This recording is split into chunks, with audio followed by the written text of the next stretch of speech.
morning, student. Today we will read chapter 3, Courts and their importance. Part 2. पिछले video में हमने पढ़ा कि कोर्ट 3 प्रकार के होते हैं: taluka court, district court, high court. The court at the lower level is taluka court. जो कोर्ट लोअर स्तर का होता है, लोअर लेवल का होता है, वो तालुका कोर्ट होता है. Such courts are called trial courts. इस प्रकार के जो कोर्ट होते हैं वो ट्रायल कोर्ट्स कहलाते हैं. District courts are above taluka court.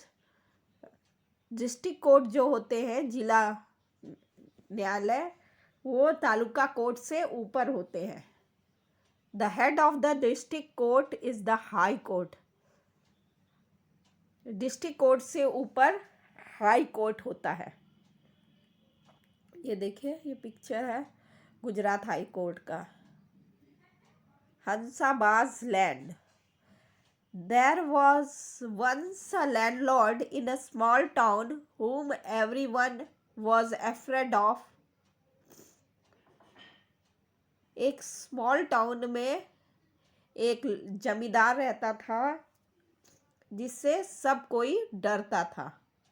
He owned a majority of land area in the town. उसके पास शहर का सबसे अधिक भाग, सबसे ज़्यादा लैंड था. There was an old lady Hansaman whose farm was near his land. एक बूढ़ी औरत थी हंसाबेन. उसका जो खेती का ज़मीन था वो उसके लैंड के नज़दीक था. The landlord gradually started capturing the land nearby. जमींदार ने धीमे धीरे उस हंसाबेन के नज़दीक का जो ज़मीन था वो कब्जा करना शुरू कर दिया. Slowly and steadily, the landlord encroached upon half of Hansaben's territory. धीरे धीरे और लगातार जमींदार ने हंसाबेन के क्षेत्र का जो जमीन था वो आधा कब्जा कर लिया. आधा जमीन हंसाबेन का कब्जा कर लिया. Her farm and did not give her land or money in return. और उसने बदले में हंसाबेन को कोई जमीन या मनी नहीं दिया. उसका जमीन तो कब्जा कर लिया लेकिन बदले में उसको कोई जमीन या कोई पैसा नहीं उसको दिया.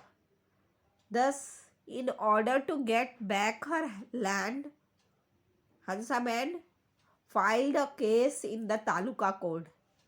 फिर अपनी जमीन वापस पाने के लिए हंसाबेन ने तालुका कोर्ट में केस फाइल किया. Both the landlord as well as Hansaben presented their arguments in the court. The judge heard their arguments and gave the verdict in favor of Hansaben. Landlord और हंसाबेन दोनों ने कोर्ट में अपनी अपनी दलीलें पेश की. जज ने दोनों के बहस सुनने के बाद हंसाबेन के पक्ष में अपना न्याय दिया. Thank you children.